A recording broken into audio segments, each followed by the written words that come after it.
Hey guys, it's Jessie. Welcome back to another reading vlog, and oh, I'm so sorry, baby. Come here, let me love you. You okay?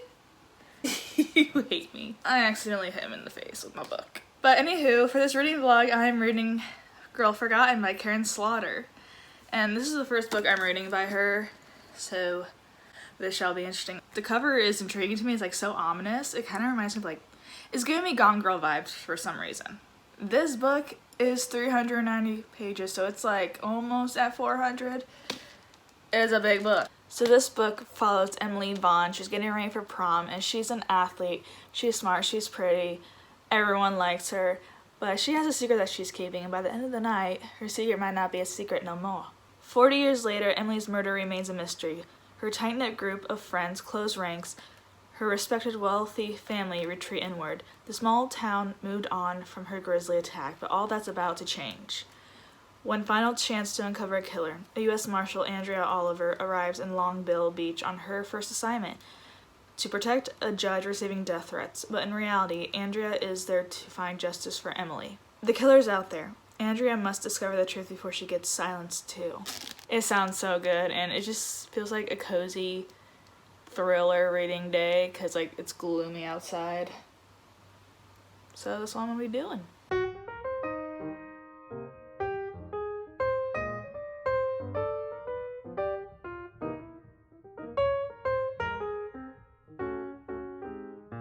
So it's the next day, and I have read like 109 pages in so far, and so much has happened. So much is going down, so much that we're learning. It's crazy, and it's between two point of views, and it goes back and forth from present day to passé. Well, actually, first it starts out in the 80s with Emily Vaughn before she gets murdered. And then it goes to the point of view of the Marshal deputy that is taking on her case and trying to solve the cold case. It's just so interesting how things are interweaved and woven through the friend groups and through the family of Emily's, and even through the Marshal deputy, like how she is connected to the case in a way. It's just so interesting, and it's not a fast read for me, at least. It's kind of, there's so much information. These pages are like packed full. It's intense, but it's so like gripping, but then it's still like kind of lags a little bit. Like I'd be reading for a little bit, and then I look at the page, and I'm like, I feel like I've been reading for a lot longer than the pages are, or what page I'm on. The writing is great, the dialogue is great. The structure so far is so good, and just within these 100 pages, there's so many twists and turns already that I'm like, holy crap. So the deputy marshal's name is Andrea, and I love her partner. He's so funny, so witty. He goes by Deputy Bible, and he is just such an interesting character, and I love him for that, because he's so like not the partner you think she would be paired up with. I air dogged a page, and because I thought this line was so funny, it made me actually laugh out loud. You two go ahead and get started. I gotta shake hands with my wife's best friend. Oliver, you good? I'm like, okay, so his wife's best friend works at the police station. But then the next line is, Andrea could only nod as Bible disappeared into the bathroom. That's just one example of the kookiness of Deputy Bible. I know this is a sequel to a series, but I don't think you need to read the first book in the series to read this book. At least that's not how I'm doing it. I am really enjoying this book so far, and I'm just going to keep on reading. So I've gotten a couple pages into the chapter from where I last left off, and we're in 1980s. This scene is just making me feel so icky with how they dealt with this back in the 80s, and the male doctors on how, well, it could just be this one doctor that was just really horrible. I'm not saying this all happened in the 1980s. From history of what we know of the 1980s, it was a sucky time for like feminists and like women's rights and guys can get away with things that a woman is stuck with for the rest of her life and she's blamed, when the male counterparts are equally as to blamed, but they're not seen like that. They're just like, oh, that's just a guy for you. But I know this is a fictional story, but this did happen in the 1980s.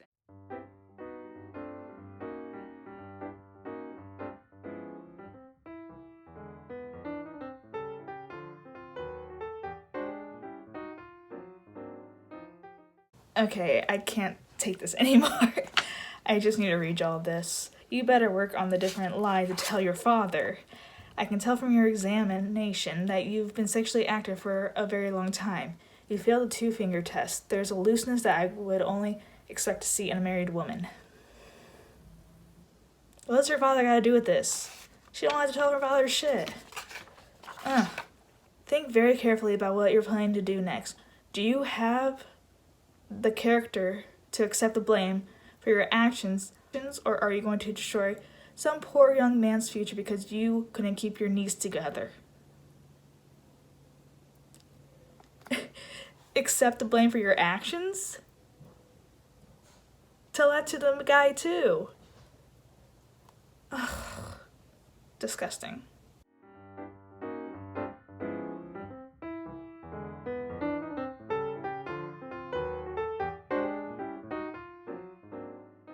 The fan's on because it's hot in here, but I will give you exactly 1 hour to tell your father what you've been up to before I call him and tell him myself.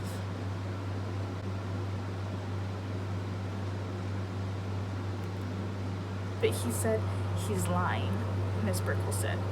He's trying to shame you. But whatever happened, you are not a bad person. You had sex with someone, that's all you did. It might feel like it's the end of the world, but it's not. You will get through this. Women always do. Fuck yeah, we do. So it's been a couple of days since y'all last saw me. The past couple of days I've had a migraine and it's been horrific. Since the migraine, I took like a day to recover too, because you know how migraines are. They're horrific. But I haven't read any further, obviously, but we are now introduced to this cult. People that started the cult are from her past, which they're investigating the cold case, so they are stumbling upon the cult, which is just so interesting, and this book keeps getting good. It keeps getting better and better, and we see, like, from past to present, the people from Emily's life. It's just so interesting. I really like this writing of the book, and I'm really enjoying it. From the last time you saw me, I'm on 234 pages, and this next chapter, we're going back to the 80s, so, yeah. Okay, I know I look like crap, but I just got to a really good part of the book. I'm almost done. I have like 100, not even 100 pages to go. I'm at page 308, 309. And so many things are falling in place, so many things are clicking, it's getting good. I'm loving it. I've been loving it since I started reading this. It's such a good book. It's getting so good. We're finally getting answers. I want to see this one person go down. But that's it for now, because the next time you see me, I'm probably just still going to be reading this, but I'm going to be reading the last 100 pages and then the final.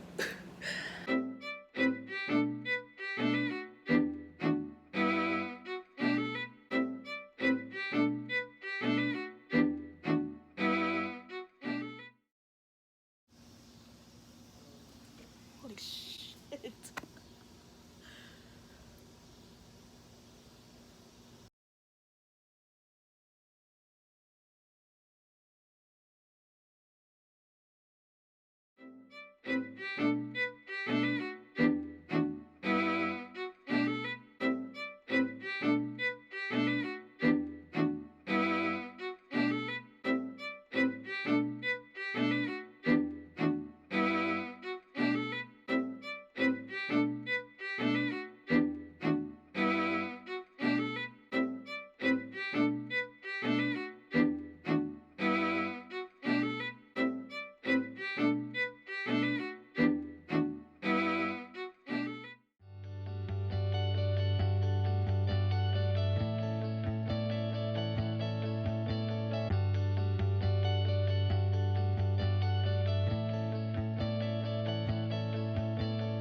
So it's been a couple hours later from the last clip you just saw, but I did indeed finish Girl Forgotten by Karin Slaughter.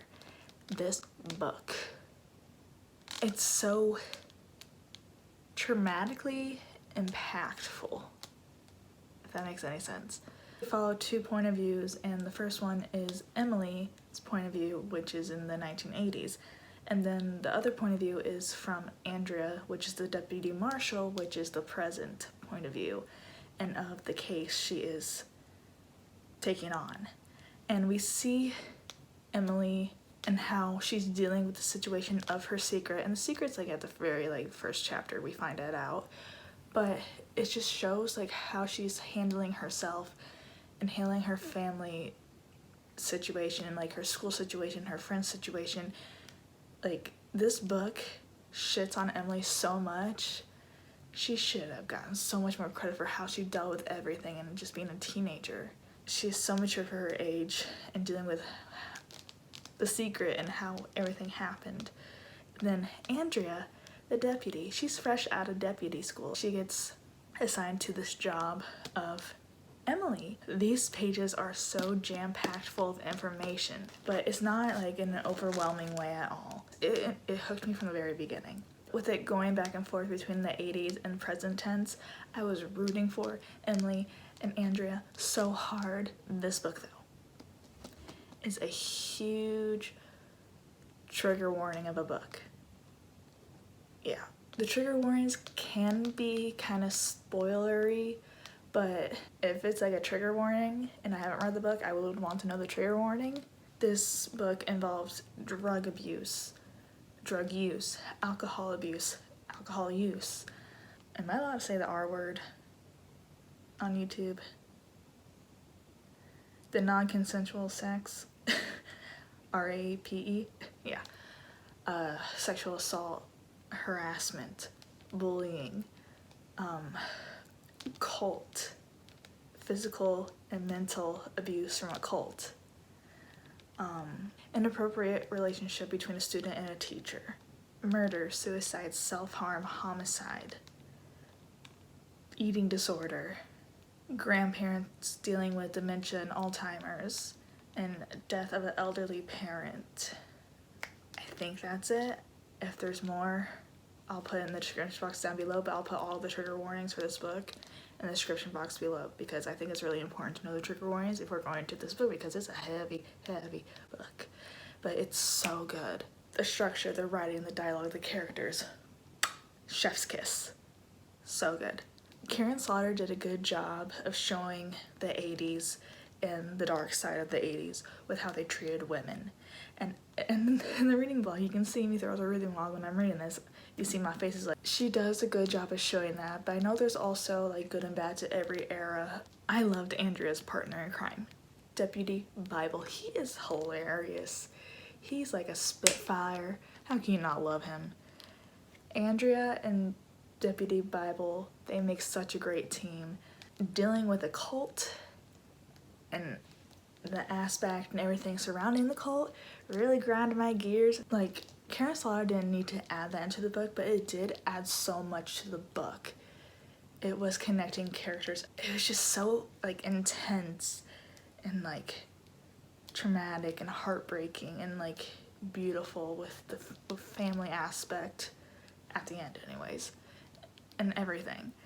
I loved this book. It's so good. But this is not a lighthearted book. Like I said, take the trigger warnings like to heart because it's such a heavy book. It's not for the lighthearted. There's so many twists and turns in this book that I did not see coming. There's some aspects I did think like, oh, they're trying to say this or get to this part. I liked how the twist was at the ending because you didn't think it was gonna be like that. But it just makes so much sense. This book did make me teary-eyed a little bit. I felt for these characters so much. I was enraptured by this story. I was in the story. I was rooting for Andrea and Emily. I was getting goosebumps while reading this book, if you haven't noticed from the last few clips. I got goosebumps. I felt this book is one of my new favorite books. I gave this book a 5 out of 5 stars. I thought it was so good. The ending, chef's kiss. I liked it. I liked it a lot. As you know, it's a book of the month book. And if you have the book of the month app and you get like the monthly subscription boxes, there's like these little badges that you can like earn. And this book was my last ticket because it was my 12th book for Book Boss. Then this was my 400 page plus book because technically it's 390 pages, but if they didn't include this as a 400 page book, I've been like, come at me. I read 390 pages. That's dang near 400. So this is the ending of the reading vlog of reading Girl Forgotten by Karin Slaughter. But like and subscribe if you want more videos by me, and hit that notification bell so you know when I upload, because I have a lot of good videos coming your way. Thank you guys so much for watching. I'll see you guys later. Bye guys.